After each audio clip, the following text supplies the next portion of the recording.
CM ಸಾಹೇಬ್ರ briefing ಇದೆ ಅದ್ರ ಬಗ್ಗೆ. CM ಅವರಿಗೂ ಕೂಡ ಏನು ಫ್ಯಾಕ್ಟ್ಸ್ ಆಫ್ ದ ಕೇಸ್ ಇದೆ, ಫಾರೆಸ್ಟ್ ಮಿನಿಸ್ಟರ್ ಅವರು ಮತ್ತು ನಾವು ಬ್ರೀಫ್ ಮಾಡ್ತೀವಿ. ಅದಾದಮೇಲೆ CM ಅವರು ಏನು ನಿರ್ಧಾರ ತಗೊಳ್ತಾರೆ ನೋಡ್ತೀವಿ. ಪೊಲೀಸರ ಮೇಲೆ ರಾಜಕಾರಣಿಗಳು ಹಾಗೂ ಅವರ ಫ್ಯಾಮಿಲಿಯವರ ಹಲ್ಲೆ ಜಾಸ್ತಿ ಆಗ್ತದೆ. ನಿನ್ನೆ JDS ಲೀಡ್ ನೋಡಿ, ಮಂಡ್ಯದಲ್ಲಾಗಿರುವಂಥ ಘಟನೆ ಇರ್ಬೋದು ಅಥವಾ ನಿನ್ನೆ ಬೆಂಗಳೂರಿನಲ್ಲಾಗಿರುವಂಥ ಘಟನೆ ಇರ್ಬೋದು, ನಿಜವಾಗ್ಲೂ ರಾಜಕಾರಣಿಗಳಿಗೆ ತಲೆ ತಗ್ಗಿಸುವಂಥ ವಿಚಾರ. ಹಿಂಗಾಗಬಾರ್ದು. ಅಧಿಕಾರದ ಮದದಲ್ಲಿ ನೀವು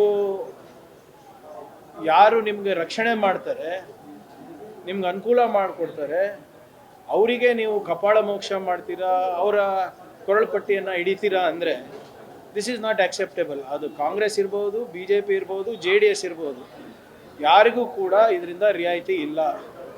nobody has the right to manhandle the staff or the police. So ಅದ್ರ ಬಗ್ಗೆ ಈಗಾಗಲೇ FIR ಆಗಿದೆ, ಈ ನೋಟಿಸ್ಗಳನ್ನು ಕೂಡ ಜಾರಿ ಮಾಡಿದ್ದೀವಿ.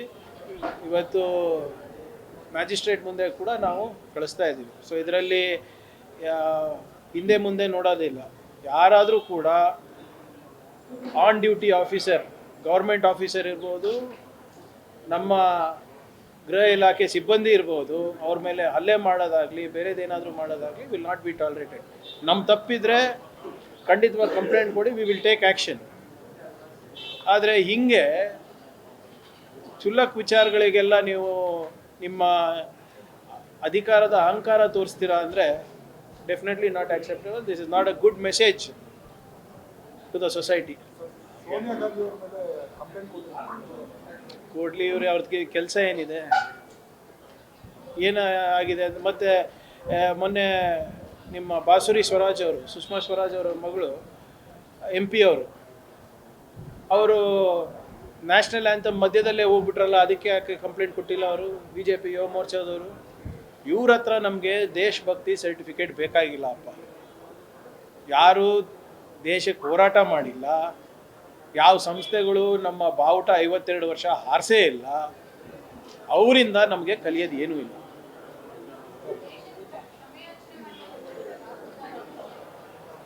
ಫಸ್ಟು ಅಮಿತ್ ಶಾ ಅವರು ಬಂದು ಪಾರ್ಲಿಮೆಂಟಲ್ಲಿ ಉತ್ತರನೇ ಕೊಡೋಕೆ ರೆಡಿ ಇಲ್ಲ. ಈಗನ ಬಂದು ಪಬ್ಲಿಕ್ ಮುಂದೆನ ಉತ್ತರ ಕೊಡಲಿ.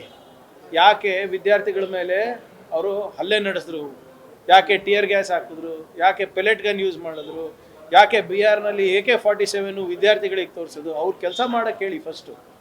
ಸುಮ್ಮನೆ ಇರಲಾರ್ದ ವಿಷಯಗಳೆಲ್ಲ ಇವರು ಅಟೆನ್ಷನ್ ಡೈವರ್ಷನ್ಗೆ ಅಷ್ಟೇ ಇದು ಮಾಡ್ತಾ ಇರೋದೇ ಹೊರತು ಇದರಲ್ಲಿ ಯಾವುದೇ ರೀತಿಯಾದಂಥ ಸಬ್ಸ್ಟೆನ್ಸ್ ಇಲ್ಲ ಅವ್ರ ಹತ್ರ. ರಾಜೀನಾಮೆ ಕೊಡೋವರೆಗೂ ಮತ್ತೆ BJP ನೋಡೋಣ, ಇನ್ನು ಅರ್ಧ ಗಂಟೆ ಗೊತ್ತೇ ಆಗುತ್ತೆ. BJP ಅವರಿಗೆ ಇದ್ರ ಬಗ್ಗೆ ಮಾತಾಡೋ ನೈತಿಕತೆನೇ ಇಲ್ಲ. ಅವರಿದ್ದಾಗ ವಿಧಾನಸೌಧವನ್ನು ವ್ಯಾಪಾರ ಸೌಧ ಮಾಡಿದ್ರು, ನೆನಪಿರಲಿ ಅಂತ. ಆ್ಯಂಡ್ ನಾಗೇಂದ್ರ ಅವರು ಇನ್ನೂ ಯಾವುದೇ ರೀತಿಯಾಗಿ ಕನ್ವಿಕ್ಟೆಡ್ ಅಲ್ಲ. ಯಾವಾಗ ಸರ್ಕಾರಕ್ಕೆ ಮುಜುಗರ ಆಗ್ತಾ ಇದೆ ಅಂತ ಅವರು ರಾಜೀನಾಮೆ ಕೊಟ್ಟರು, we had accepted it. Voluntary ಅವರೇ ಕೊಟ್ಟಿದ್ರು. ಈಗಾಗಲೇ ಕ್ಲೀನ್ ಚಿಟ್ ಸಿಕ್ಕಿದೆ ಅಲ್ಲ CIDಯಿಂದ. ಇವರು ಇವತ್ತು ಬರದ ಬಗ್ಗೆ ಚರ್ಚೆ ಮಾಡೋಕ್ಕೆ ಇಷ್ಟ ಇಲ್ಲ, ರೈತರ ಬಗ್ಗೆ ಚರ್ಚೆ ಮಾಡೋಕ್ಕೆ ಇಷ್ಟ ಇಲ್ಲ, ಕೇಂದ್ರ ಸರ್ಕಾರ ರಾಜ್ಯ ಸರ್ಕಾರಿಗೆ ಏನು ನೆರವು ಕೊಡ್ಬೋದಾಗಿದೆ ಅದ್ರ ಬಗ್ಗೆ ಚರ್ಚೆ ಮಾಡೋಕ್ಕೆ ರೆಡಿ ಇಲ್ಲ. ಸೊ ಬೇಸಿಕಲಿ ಕೇಂದ್ರ ಸರ್ಕಾರದ ಏನು ಇಶ್ಯೂಗಳನ್ನು ಮುಚ್ಚಾಕ್ಲಿಕ್ಕೆ ಇವತ್ತು ಇವರು ಇದು ಇಶ್ಯೂಗಳು ತರ್ತಾ ಇರೋದು. ಸರ್ಕಾರದ ಕ್ಯಾಬಿನೆಟ್ ಪುನಾರಚನೆ ಆಗೋದು ಅದು ಅವ್ರಿಗೆ ಬಿಟ್ಟಂಥ ವಿಚಾರ.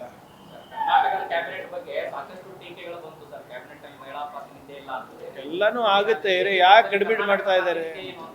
BJP ಅವರಿಗೆ ಯಾಕೆ ಇಂಟ್ರೆಸ್ಟ್ ನಮ್ಮ ಕ್ಯಾಬಿನೆಟ್ನಲ್ಲಿ?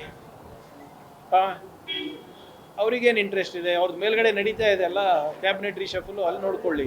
ಇಲ್ಲಿ ನಮ್ಮ ಮಾನ್ಯ ಮುಖ್ಯಮಂತ್ರಿಗಳು ನೋಡ್ಕೋತಾರೆ. ಯಾವುದೇ ರೀತಿಯಾಗೂ ಕೂಡ ಯಾವ ಸಮುದಾಯಗಳಿಗೂ ಕೂಡ ಅನ್ಯಾಯ ಆಗೋದಿಲ್ಲ.